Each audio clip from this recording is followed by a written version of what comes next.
What's up, everybody? Welcome back to the Shade Tree Certified channel. Greatly appreciate you tuning in for today's video. A little bit different from our normal content, and at the end of this video I will explain why I'm kind of making a change in my content, but I'll get to that later. Again, thanks for tuning in. I'll show you what I'm doing today. For one, first and foremost, my kids have a John Deere pedal tractor and a Ford TW35 pedal tractor. These both are vintage units, if you couldn't tell. And today we've got a wheel broke off the front of this narrow front TW35. That is what I'm going to be tackling first. And obviously I can't do nothing about it. I'm just going to have to order a new wheel. And then I've already replaced that back right wheel once because dog peed on it. It sat for years and the middle of the wheel rusted out. It was in similar condition to this one. So I'm essentially just going to have to order new wheels for this thing. And these have kind of been a restoration project that I've kind of been dealing with. This one's covered in junk. Don't worry about that. If you have kids, you understand. But anyway, so I'm going to get on, I think it's Dakota Tractor Parts or DakotaToyParts.com and order some new wheels. I've already got a bunch of parts in my cart for this John Deere over here, this 7600, since I've had that thing since like 1997. I'm pretty sure my parents got me that when I was like 3 or 4 years old. And it's a wide front 7600. This is a narrow front TW35. And I don't know what brand or who made this one, but this is an Ertl brand, so very easy to get parts for these all over eBay. But I think it's DakotaTractorParts.com is who I ordered the parts for the other day for this one. I got to rebuild the front end up here because, if you can tell, we got a little bit of camber going on up here. Steering's all loosey-goosey. It's missing a wheel in the back, so I had to rob it to put on this one. But the other day we were riding this one around and just snapped that dry rotted front wheel off. So I'm going to get online and order. Basically, I've been meaning to do this for a long time, but to restore both these tractors to brand new spec, new wheels, new chains, new front end for this one, new decals, new paint, new steering wheel, seats, everything else. It's going to be like $200 or $300. So if you're restoring a pedal tractor, just keep that in mind. These older ones are made a lot better than the newer ones because obvious reasons. They were made in the United States versus wherever they're made now. I'm not going to get into that, but I'm going to get online and order some parts for this thing.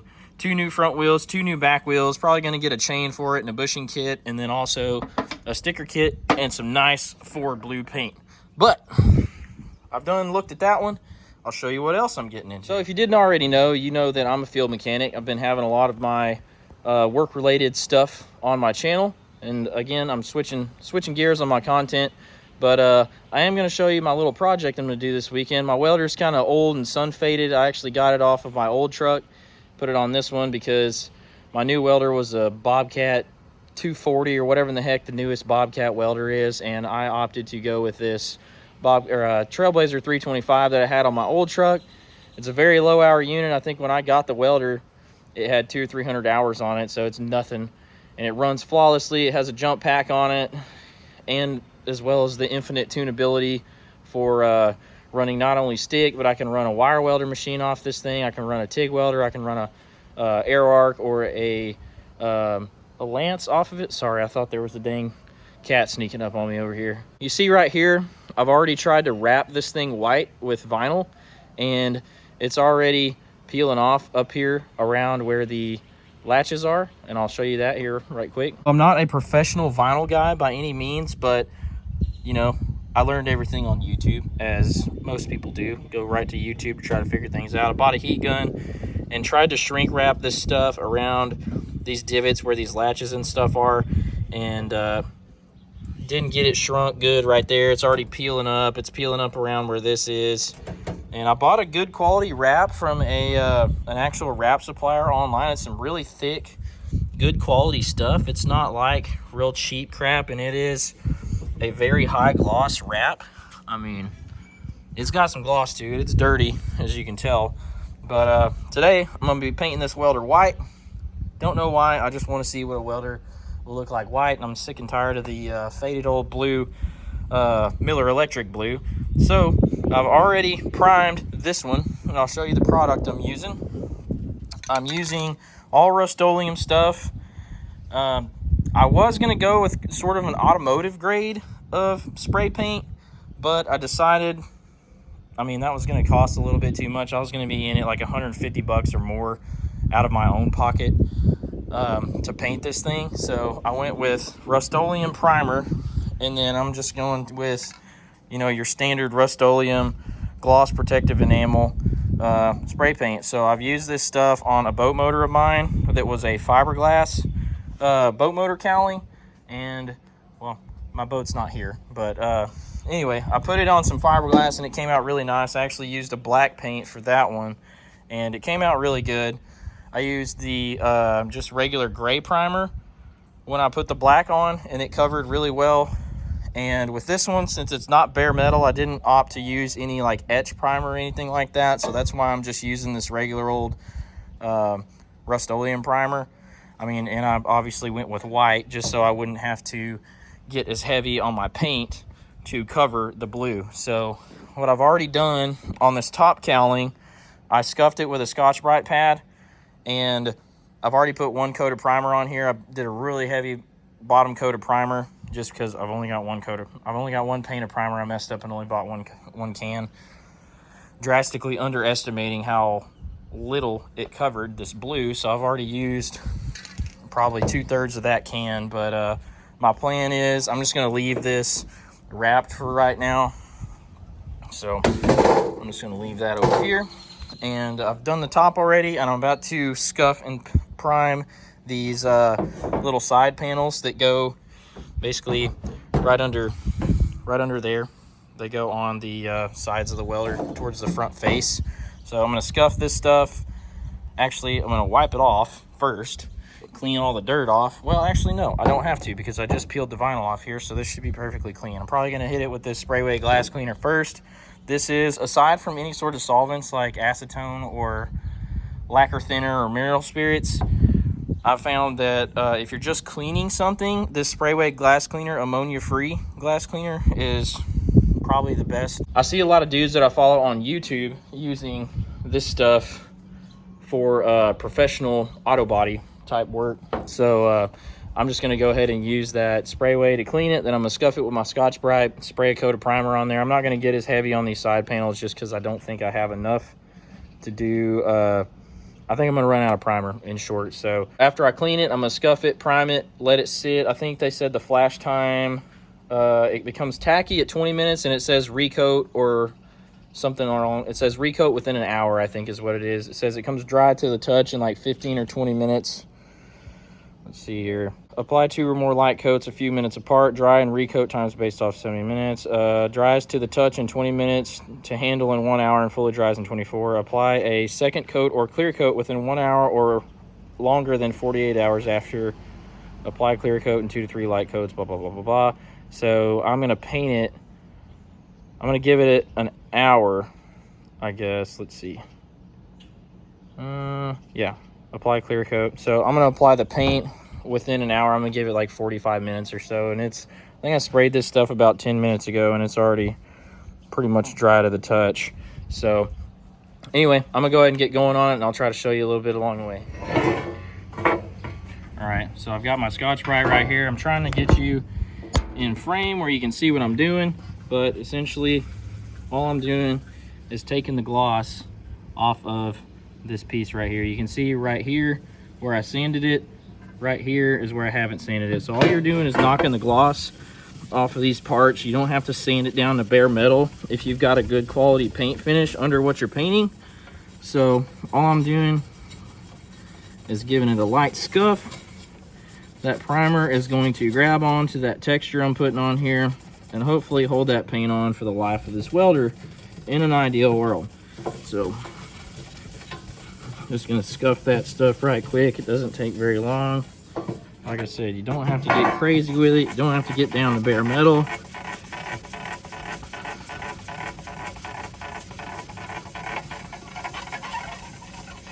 And that's all it takes. That piece is done. I'm gonna do this one. You see this one's nice and glossy.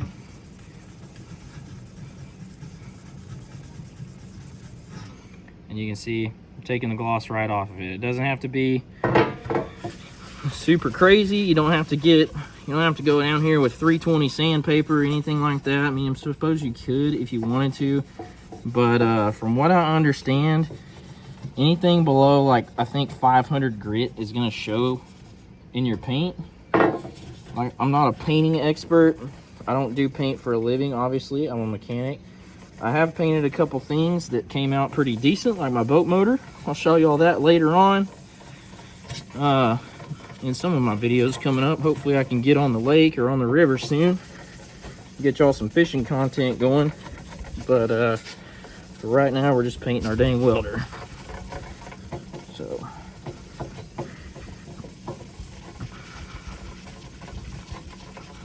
all right, and that's it. Well, be sure to get everywhere the paint's going to touch. You want to put a light scuffing on it. And it's freaking hot out here, people. You can see in my shirt, I'm freaking sweatier than crap right now, just because it's hot. So now I'm using this spray way. I'm just going to spray that on there. Get my microfiber or any other type of lint-free cloth. You can use Scotch shop towels and do the same thing as a microfiber. I've used those before. I see a lot of dudes that do paint use Scotch shop towels. They're a pretty good product. They don't shed a lot of lint like a regular paper towel. If you use, like, I tried to use red rags earlier just because I'm kind of running low on microfibers, but I stole one of my wife's microfibers out of the house. Don't tell anybody. So there's that. I got some fingerprints on it. Be sure not to touch the surface that you're going to be painting with your bare hands. You don't have to get crazy with cleanliness with spray paint, but you want to be as clean as you can and don't give the paint any reasons not to stick. If you look at paint wrong, sometimes it seems like it doesn't want to stick, but there it is. Both those things have got the shine knocked off of them. And I'm gonna go ahead and spray some primer.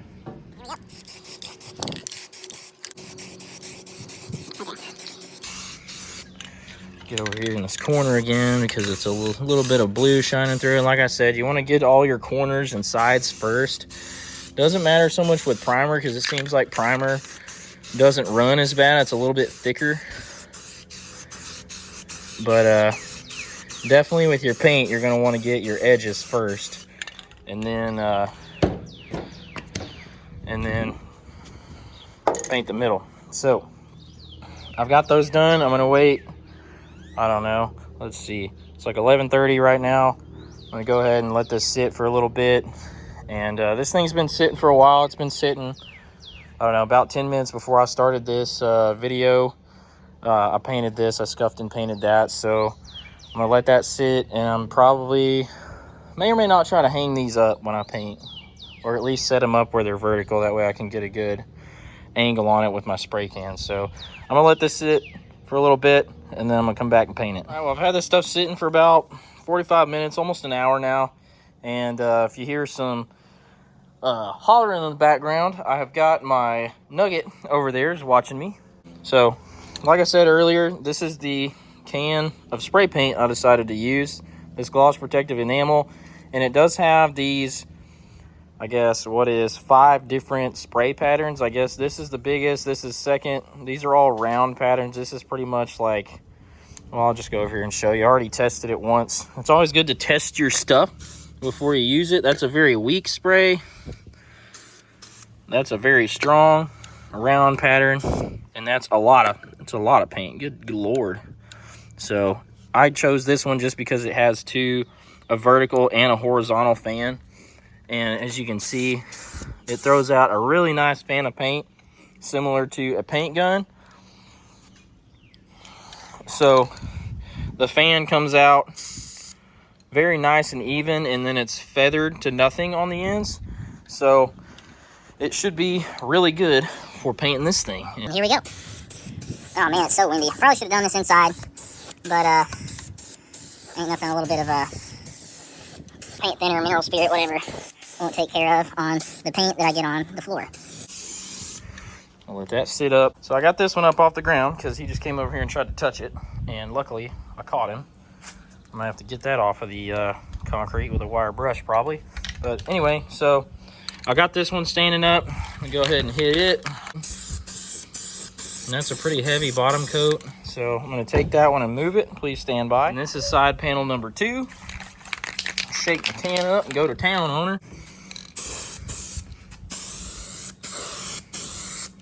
All right, got those done. Don't touch your painted surfaces. Set that thing up like that. Luckily, the wind isn't too strong today. It's just enough to carry my paint fumes away. It's really hard to see where this paint is going due to this white primer I put on. I don't know. I do not think I'm going to be using white primer next time because it is really hard to see where your paint coverage is going, and don't really like that. I would probably use just a gray primer next time. After I've waited about 30 minutes, it's just a little bit past tacky where if I leave my finger on it, it'll stick, but it's not so bad that when I touch it, it leaves like fingerprints or whatever. Like it doesn't, the paint doesn't come off on my finger. So I mean, that's, I would call it tacky and good enough to recoat. So I was gonna try to paint this thing standing up, but that door doesn't stay closed, and then I can't put it on the ground because I actually got way more paint than I thought on my driveway, and I don't want to be cleaning that up later. So I'm just gonna paint it sitting like it is and just hope for the best. I'm probably gonna do my paint strokes this way instead of like this, just so I don't hit the can or something on my finish. And what in the hell is in this paint right here? A freaking bug.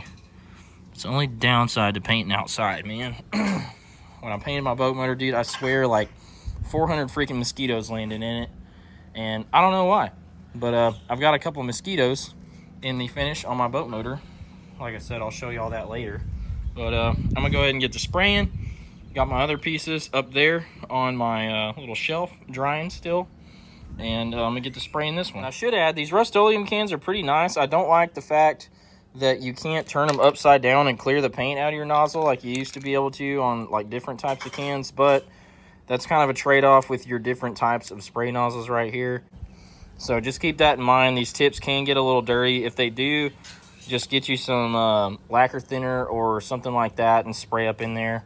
Or I use brake parts cleaner in this case. On the black ones I used on my boat motor, I just used regular old brake clean. So anyway, let's get after it.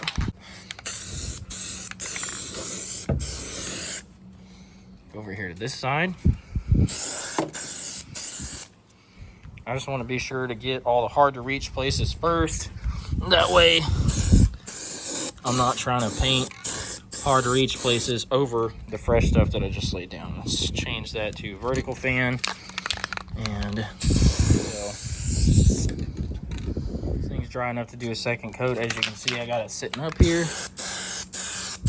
Go ahead and rocket that second coat on there because I gotta get little man inside and get some lunch going. You know, Mr. Mom duties. And I'm putting pretty heavy coats on this just because this paint is pretty thick and doesn't run just terribly easy. So I am putting thicker coats on, and I'm gonna set that one up there. Hummingbird Helix, I'll talk about that next boat video. Put that thing up there, and I would have my air mover going. Get all the sides on it.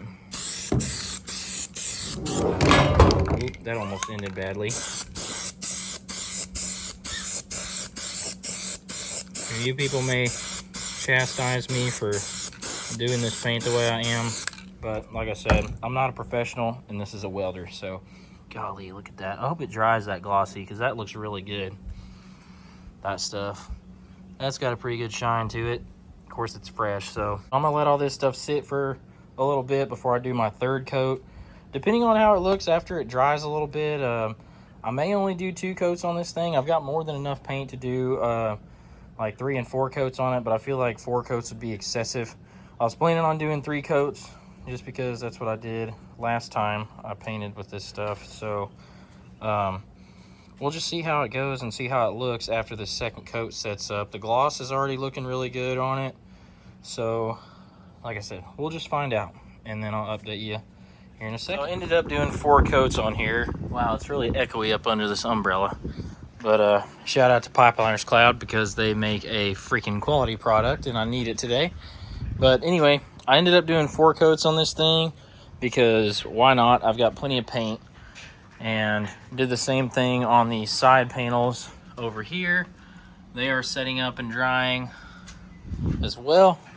So I'm gonna wait, well, as long as I can before I have to touch these things. And actually they're touching my air hose and this rag. The wind must have blown that rag over here. But anyway, so I've got these side panels off. As you can see, I pulled the vinyl and stuff off of the side panels. And I'm doing just like I did earlier, where I am scuffing the gloss off of these side panels. And I'm gonna essentially repeat the process that I just did.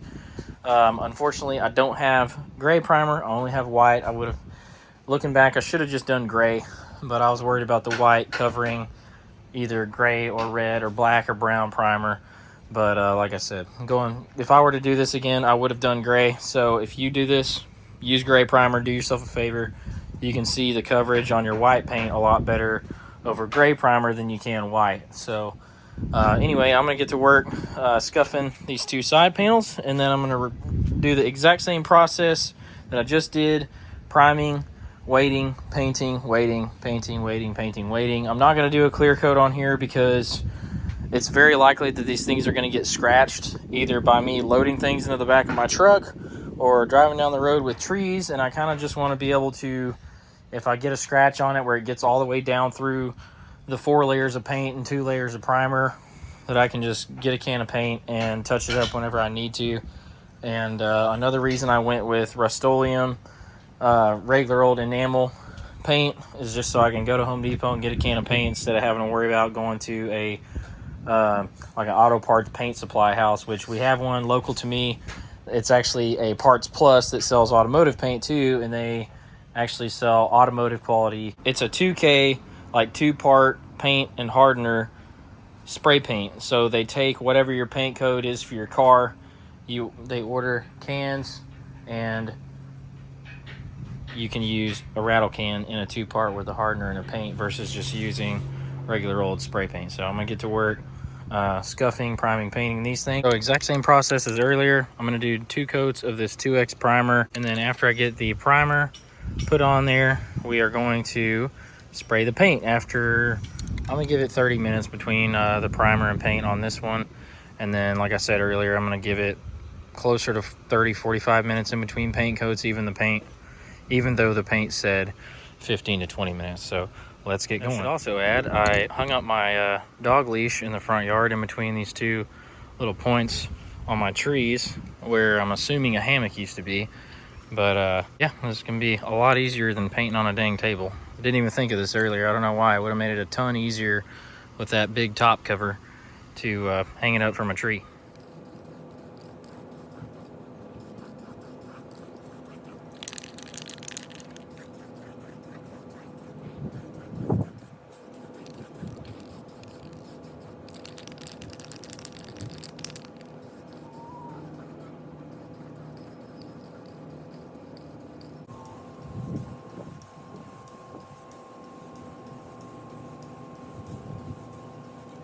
There's coat number 1. This is what I was talking about, making sure that you get something that will cover the base, whatever your undercolor is. And I think gray probably would have done a better job. Well, I don't think it would matter with the way this spray tip is designed, but so it's a very concentrated spray pattern in a round shape, so you don't get the fan and the nice feathered edge and all that. You can't really direct your paint exactly where you want it to go. Like there's basically no chance in overlapping any paint because it's such a small point that you're spraying out of the can. So you get this tiger stripe crap in there. So I'm probably gonna have to do another 2 coats because it's a little bit more windy over here than it was over in front of the garage. So I'm not getting the coverage that I want. Also, that's probably another factor, which is why you get this tiger stripe in there. It's blowing part of the fine mist away versus it sticking to the panel. So I'm gonna let this stuff flash up for 15-20 minutes and then spray a second coat of primer. So I got my 2 coats of primer on there, and now I'm going to spray the paint. But instead of boring you with watching me spray some more paint, I'm just going to snap, and it's going to be on there. I'm doing some of that cool YouTube editing. Just like that, we've got all of our top coats on. I put 4 total coats on here because why not? I just finished the 4th coat after, I don't know, waiting shoot, I don't know. It's been about an hour and a half long process doing all these paint coats. So I'm gonna let this thing hang up here for a couple hours until I can handle it, and then I'm gonna take it off of my state-of-the-art hanging system I've got up here, and I'm gonna set it over next to my garage to let it cure up overnight. And probably not overnight, probably for the next 5-6 hours until I can touch it good enough to put it back together, because I don't want to be putting it back together in the dark in the morning when I leave for work. So yeah, it's just a waiting game from now on. I'm gonna go enjoy another beverage, and then I'll be putting this thing back together later, and you'll see it then. I would like to point out right quick, I noticed 1 or 2 spots on these 2 panels where I didn't think they had enough shimmer. Turns out after some quick Googling that gloss paint can actually become dull, and then as it cures up, it gets hard and glossier. So I was like, oh man, that's not glossy there. I better spray another coat of paint on it. And I don't know if you can see it. There it is. You can kind of see it right up there towards the top of the panel. You see that kind of scaly finish. I'll try to get in on it a little bit. There you go. You can kind of see it in there, but like up there, it's nice and glossy. Right there, it's pretty crappy and not glossy. You really can't get it. There it is. There. So I sprayed 3 coats on this thing, let it sit, and then I thought, oh, I'll spray 1 more coat on it. So I sprayed 1 more coat over it after I let it sit for about 45 minutes or an hour. I guess between coats I was letting it sit like 30 minutes, but it was probably well over an hour actually, because I went in, ate lunch, sat down for a little bit, and then put my son to bed, and then came back out here. And yeah, so that's the result you get. It's kind of wrinkly looking right through there. Really looks like crap. So I'm probably gonna have to redo this whole panel. I'm not gonna do that today because, you know, from 50 yards away it looks fine, and that's really kind of all I'm going for right now.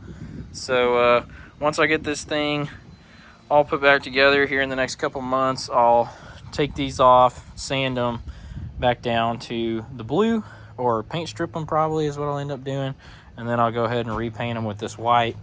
And I'll be sure to not put an extra coat on there after they've been sitting and curing for an hour, because like I said, it's just a welder. I'll deal with that later. I'm gonna let all my other parts cure up, and I'm gonna go inside and enjoy me a cold beer right quick, take me a nap, and then I'll come out here later when everything's dried up and I'll put the machine together. There you have it, folks. There's a finished product.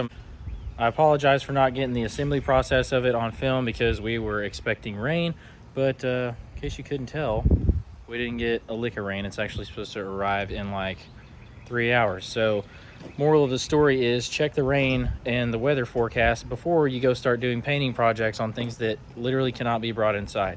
So I would tarp this thing, but honestly, the finish didn't turn out on at least these pieces like I wanted to. And then on the top up there, I had quite a bit of bugs and dirt and stuff get in the paint when it was wet and drying. So if the water doesn't mess it up, I'm just going to leave it the way it is. But if it does mess it up, I'm just going to, outside of these, because these came out really good, I'm going to redo those, and I'm going to redo those if the water messes them up. So I'm already going to redo these because of that, like that sort of wrinkling or bad texture that I showed you earlier. So there's a finished product. I'll give you a little bit closer view right quick. So there's the finished product. Like I said, so I showed you this stuff earlier.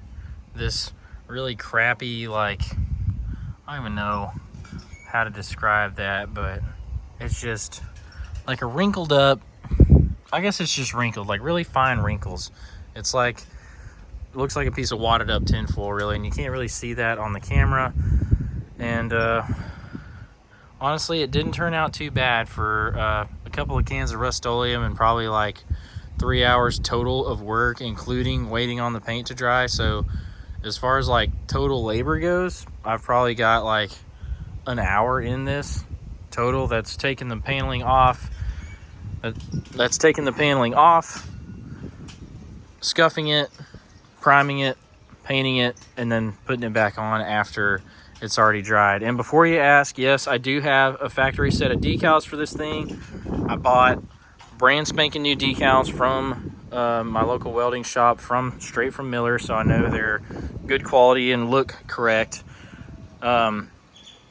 If you have any recommendations actually on custom decals, if you could drop a link in the comments to those custom decals or just somebody who can make me some custom decals, I would be open to exploring that. But as far as my personal uses go, I'm not really looking to spend a terrible amount of money because it is a company welder. But I'm just going to put the Trailblazer 325 emblem right there, Miller right there. And then when you jump up here on top, there's like, I don't know, there's a couple warnings right here, another warning right here, another thing that says unleaded fuel, and then another like a flammable no smoking warning over there by the gas cap. So I'm pretty much just going to leave it like this for now. I was actually super surprised that it came out looking this good. It looks really good from like 50 yards away, but I'm not going to walk 50 yards away to show you. So yeah, there she is. Hope you enjoyed this video, folks. This was how I chose to paint my Miller Trailblazer 325. Other people may have other opinions on how to do it. That's fine. If I did something blatantly wrong, feel free to let me know. If you're a hater and you want to just tell me I did it all wrong, I don't care, because it's a work welder. It's going to get wiped on a freaking tree probably within the next week, and it really doesn't matter to me. I just wanted it to look nice. I wanted it to look a little different. It was faded and looked crappy. And I just wanted it to look nicer than your average welder running down the highway. So, I mean, at the very least, someone's going to say, hey, look at that welder. And that's really all I'm after. Appreciate you watching. Be sure to like, subscribe, share. Greatly appreciate it. I'm almost to 10,000 subs, people. I think I'm at 9,870 or something like that. So, I greatly appreciate y'all who are supporting my channel, watching my content on a day-to-day basis. I know I've been on a little bit of a hiatus for a couple of weeks. I will get into that here in just a second. But for now, thanks for watching. I'll see you on the next one. So first and foremost, I want to tell you why I'm doing a voiceover here instead of letting you hear the clip audio. Essentially, when I went to edit this video, it took me like 30 minutes to record the 11-minute clip is what I started with where you're seeing me talking right here. Before editing, it was 11 minutes long. And I essentially rambled and repeated myself and went off on tangents and never really got the point across that I wanted to get across. So that's why I'm doing the voiceover right now. So I just want to let you know that right quick. But at the beginning of the video, I mentioned that I'm going to be changing the content that I'm putting out. And I wanted to explain that a little bit. In that, the content that I have been putting out is basically stuff that I have recorded while I'm at work, like things that I work on during the course of any given workday as a field mechanic. And it's no secret that I work for Kirby Smith Machinery. My truck is in all the videos, and you know, my company uniform and hats and everything like that's in all the videos. So essentially I'm going to be making that change from my heavy equipment stuff to literally anything and everything else. So I hope you guys are here for that transition, and I think it will be better for my channel. Getting down to the things that I really am passionate about. I really love what I do for a living. I wouldn't be doing it if I didn't.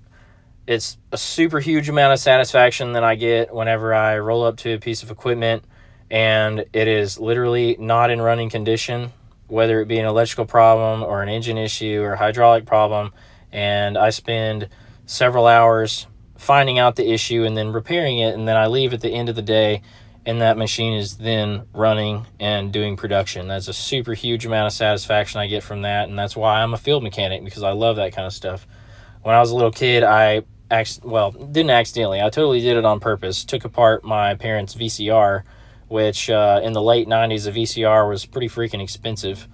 And I essentially took it apart and tried to put it back together and completely ruined it. So since I was a little kid, I've been taking stuff apart and putting it back together. Hence why I do what I do for work. I take stuff apart and put things back together. Now it's just a lot bigger and more expensive than a VCR from 1998. So there's that. And the reasoning why I'm making this change is because I should have done it a long time ago. I should have never started posting videos about work. That wasn't really what I made this channel for. I originally wanted to post videos about hunting and fishing and everything else that I mentioned already. But my management at Kirby Smith, my direct management, notified me. They wanted to have a sit-down meeting with me, and they notified me like, hey man, we know you have a YouTube channel. You put out some really good stuff. It's obvious that you're a good mechanic, that you know your stuff, but you're recording this stuff on company time while you're being paid to work for Kirby Smith, and you're recording it on customer job sites and you're recording customer machines, and that is a issue. So essentially, I was asked to just stop uploading videos about company stuff that I do on company time. Essentially, if it's a piece of equipment that I record while I'm on company time or on a customer's job site or anything like that, I'm not going to be uploading anything like that anymore. And the reasoning behind that is because I made a huge lapse in judgment when I started posting those videos anyways, and I didn't thoroughly enough look into my company's policy in regards to social media and things that you record on company time and how you can use that stuff.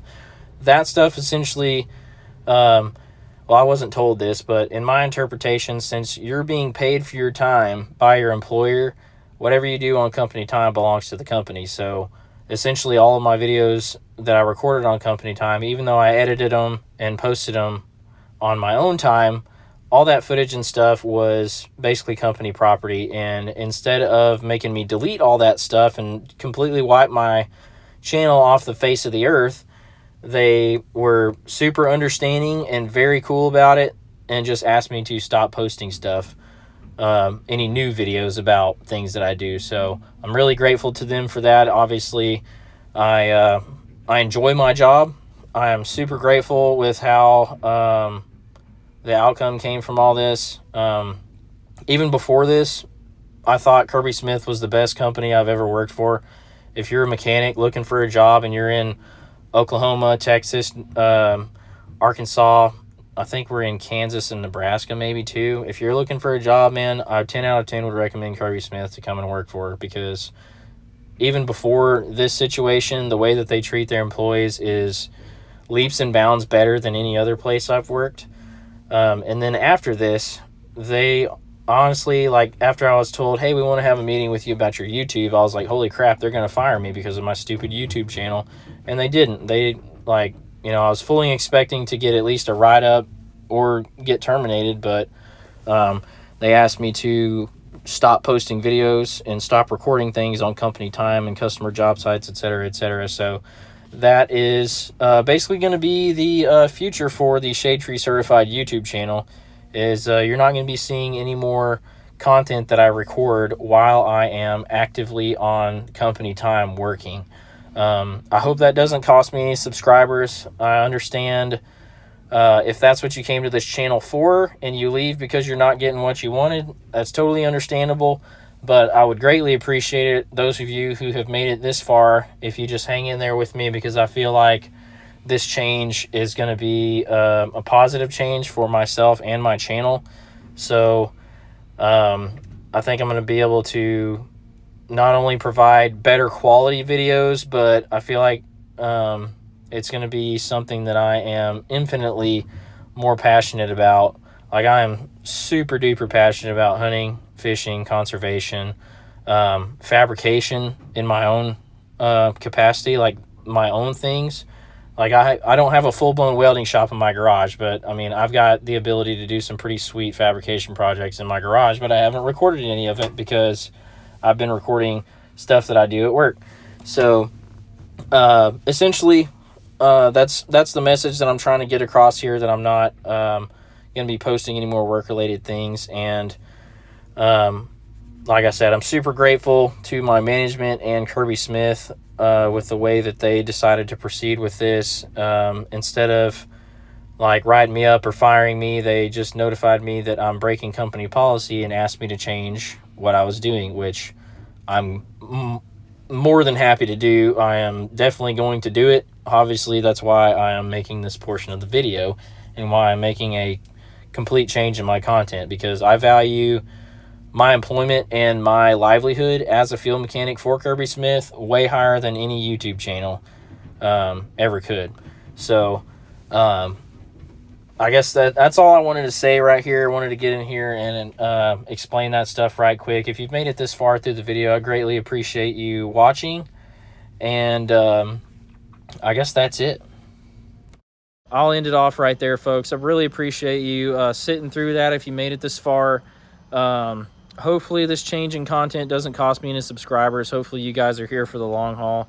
I honestly never expected my channel to get where it is. I mean, I'm already up to almost 10,000 subs, so if y'all could just share some stuff and throw it out to your friends. Then also my retention is a little bit down. If y'all don't mind, if you're just sitting somewhere and don't have anything to do, just click on my first video and let them all play through. That way it'll get my watch time up a little bit. I think my average viewer retention's like 6 minutes, which is pretty low. So I know my stuff is kind of boring. I know it's me narrating a lot of it and not me actually doing a bunch of it. I tried to change that with this video right here. And like I think I've said it already, I've got a microphone on order, the one that I wanted went on back order, unfortunately, so I'm waiting on that thing to come back in stock. And then I'm also looking around at camera tripods. I'm thinking about getting a GoPro, or maybe even upgrading to like a dedicated filming camera itself. With deer season coming up, I really would love to have a high quality camera that I can video things with, as well as using my phone. Like, I already have a GoPro Hero 5 Session, but it's like literally 10 years old and the image quality on it is crap. But anyway, so I'm trying to upgrade my equipment a little bit, just to make some better quality content for you, as well as filming me actually doing things instead of just talking about it and then me doing it off camera. I had a really good comment from a guy out of Australia who said, hey man, this is television entertainment, not radio. You're not talking, you need to film yourself doing it. You can talk while you're doing it, but you know, you want to watch somebody doing something and not watch them talk about it. So that's a major change I'm going to try to implement in my channel and my content. So stick around for that. Again, I'm rambling, so I'll end it off, people. I really appreciate you watching. Thank you so much again for everybody who's subscribed. Continue to like and share my stuff. I have channel memberships open. If you feel like you want to be a channel member, I'd greatly appreciate that. That helps me out directly a lot more than the ad revenue does, because I won't get into that. I'll get into that in a different video. But anyways, appreciate it. Thanks for watching. This is the Shade Tree Certified YouTube channel, and always, I'm your host, Jacob. We'll get you on the next one.